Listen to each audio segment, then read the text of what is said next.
आज आपण बघणार आहोत खुड्डाक चतुष्पाद अध्याय. चरक संहितेमधील सूत्रसनातील 9वा अध्याय आहे.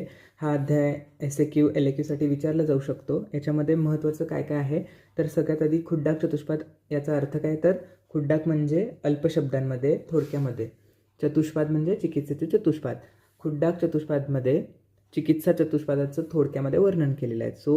खुड्डाक चतुष्पादाचं नाव दिलं आहे. याच्यामध्ये अजून काय काय सांगितलं आहे तर स्वस्थ आणि विकार यांची व्याख्या सांगितली आहे, चिकित्सेची व्याख्या सांगितली आहे, भिषक, द्रव्य, परिचारक आणि रोगी हे चतुष्पाद आहेत आणि यांचे प्रत्येकाचे 4-4 गुण याच्यामध्ये सांगितलेले आहेत. याच्यानंतर वैद्याची प्रधानता, वैद्य का प्रधान आहे, राजवैद्य, प्राणाभिसर वैद्य आणि अन्वय व्यतिरेक सिद्धांत. यामध्ये महत्त्वाचा सिद्धांत सांगितलेला आहे अन्वय व्यतिरेक सिद्धांत. हा सिद्धांतसुद्धा परीक्षेला विचारला जाऊ शकतो. तर चिकित्सा चतुष्पाद म्हणजे काय तर भिषक, द्रव्याणी, उपसता, रोगी पाद चतुष्टयम, गुणवत कारणम ज्ञेयम, विकार विपशांतये. विकार उपशमनासाठी कशाची गरज आहे? चिकित्सा चतुष्पादाची गरज आहे. अष्टांग हृदयाचा हा श्लोक तुम्ही पाठ केला असेल. याच सारखा दुसरी लाईन फक्त इथं चेंज झालेली आहे. गुणवत कारणम ज्ञेयम, विकार विपशांतये. परीक्षेमध्ये जर तुम्हाला दुसरी लाईन आठवली नाही तर ठीक आहे, पण भिषक, द्रव्याणी, उपसता, रोगी पाद चतुष्टयम याला तुम्ही रेफरन्स हा दिला तरी चालेल.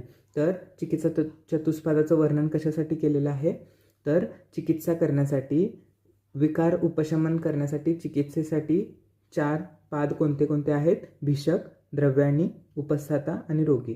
भिषक म्हणजे वैद्य, द्रव्याणी म्हणजे औषध, उपस्थाता म्हणजे परिचारक आणि रोगी म्हणजे रोगी.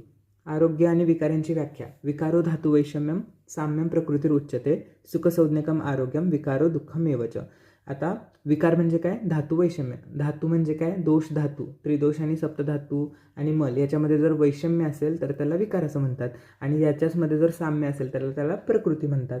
सुखसंज्ञकम आरोग्य. आता या दोष धातूमध्ये सुखसंज्ञक असेल, सुखसंज्ञा असेल तर त्याला आरोग्य म्हणायचं आणि दोष धातूंमध्ये जर विकार असतील तर त्याला दुःख म्हणायचं किंवा अनारोग्य म्हणायचं.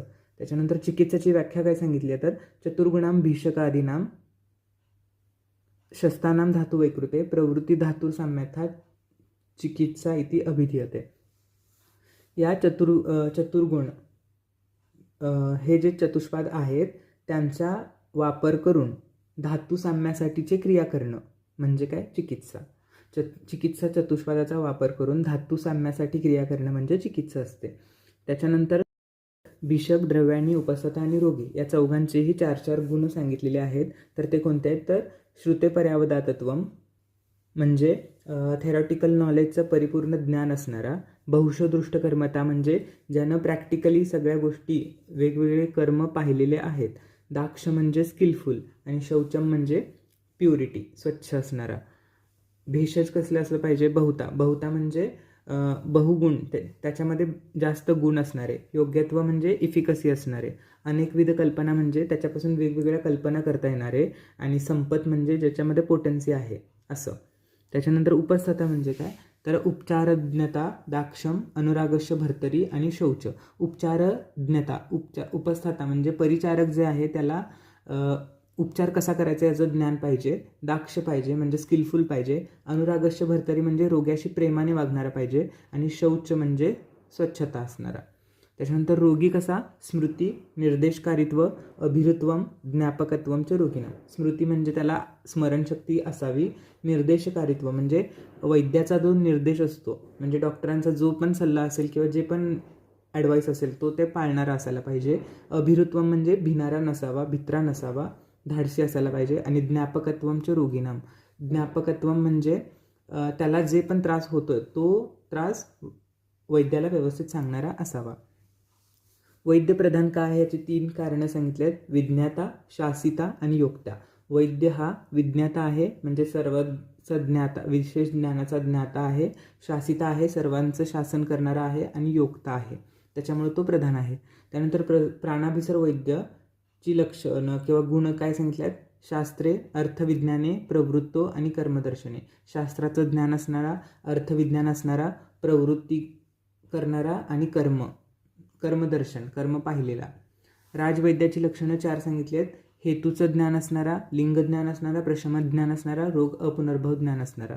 उत्तम वैद्य कोण आहे तर विद्या असणारा, वितर्क करणारा, विज्ञान असणारा, स्मृती, तत्परता, क्रिया हे सर्व उत्तम वैद्याचे गुण आहेत. याच्यानंतर या अध्यायामध्ये सर्वात महत्त्वाचा अन्वय व्यतिरेक सिद्धांत सांगितलेला आहे. हा सिद्धांत का सांगितला आहे तर वैद्याची प्रधानता सांगणारा हा सिद्धांत आहे. याच्यामध्ये 2 पार्ट आहेत, अन्वय आणि व्यतिरेक. अन्वय म्हणजे काय तर जसं जेवण करण्यासाठी काय आवश्यक आहे, पात्र, इंधन आणि अनल. पात्र, इंधन, अनल या सपोर्टिव्स म्हणजे सहाय्यक घटकांशिवाय ज्याप्रमाणे जेवण बनू शकत नाही, तसंच यांची तुलना रोगी, परिचारक आणि द्रव्य यांच्याबरोबर केली आहे. तसंच रोगी, परिचारक, द्रव्य यांच्याशिवाय चिकित्सा होऊ शकत नाही. हे सहाय्य घटक आहेत. कोण?